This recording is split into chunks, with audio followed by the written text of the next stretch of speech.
বিসমিল্লাহ করে শুরু করে দিলাম। বিসমিল্লাহ। এটা আসলে অনেক মজা।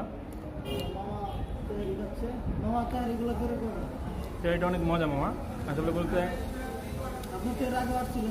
এর আগে আসছে, ওইখানে তো অনেক ভিড়, মাত্র দেখলাম। আমরা তো বসার কোনো জায়গা নেই, তো ওইখানে যেতে আমার মনে হয় এই জায়গা অনেক বেটার, ভালো হয়। যদি আপনারা আসেন এখানে হাবি নাবি। দর্শকদেরকে একটাই কথা বলবো, যদি আসেন ওইখানে অনেক সিরিয়াল, আপনারা খাইতেও পারবেন না এতক্ষণ দাঁড়ায়। লোকেশন হচ্ছে আপনার এটা পুরান ঢাকা নাজিরা বাজারে। এটা আপনার যে ফেমাস হানিফ বিরিয়ানির পাশেই হাবি নাবি বিরিয়ানি, বুঝছেন? এই যে একটু পিছনে ধরেন।